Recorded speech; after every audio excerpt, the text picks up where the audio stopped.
Comment faire avancer sa carrière en journalisme?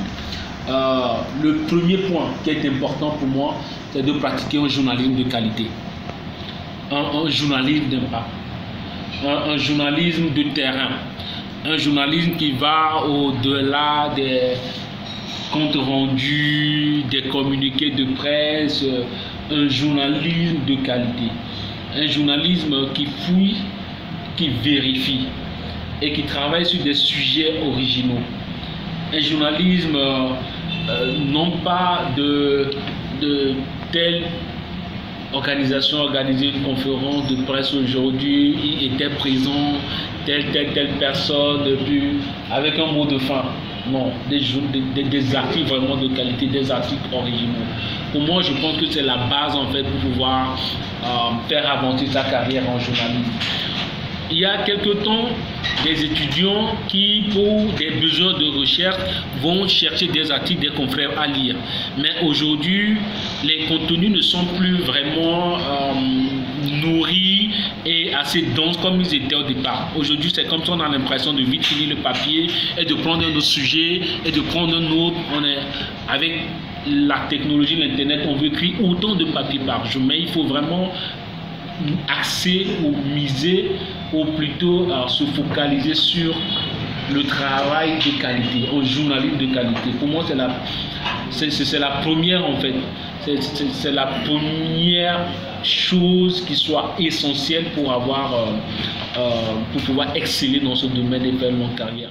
Deuxième conseil, c'est d'acquérir de nouvelles compétences. Acquérir de nouvelles compétences. Ne pas se limiter à son diplôme ou à sa connaissance, mais que vous soyez des éternels étudiants. Il faut vraiment être multitâche. Le même invité, Patrick White, il dit que, c'est sa phrase, cette phrase n'est pas la mienne, il dit le journaliste de 2021 dans le monde fait le travail de 4 personnes il y a 25 ou 30 ans. Que le journaliste de 2021 dans le monde fait le travail de 3 ou 4 personnes il y a 25 ou 30 ans. À la fois, tu fais de l'édition, tu écris, le montage, et parfois même si tu es dans la presse en ligne, c'est toi-même qui publie le contenu à la fin. Et tu reviens voir est-ce que l'article a généré combien de visiteurs, d'audience.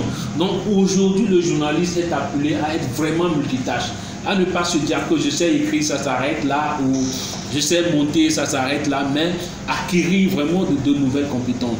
Parce que nous sommes dans un contexte où le multitâche est nécessaire pour les journalistes. Aujourd'hui, vous avez par exemple l'audio et la vidéo qui ont le vent en poupe. Les contenus audio, les contenus vidéo sont aujourd'hui plus privilégiés. On parle de podcast, mais je n'ai jamais réalisé de podcast. Vous n'avez jamais réalisé de podcast. Il y a aussi les contenus documentaires, mais vous ne l'avez pas fait. Cela ne veut pas dire que vous ne pouvez pas les faire.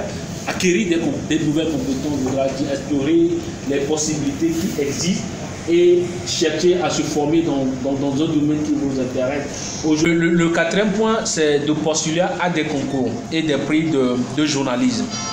Ça, c'est aussi un conseil si vous voulez vraiment avancer. Le cinquième point pour moi, c'est d'apprendre un ou plusieurs langues. Si vous avez la possibilité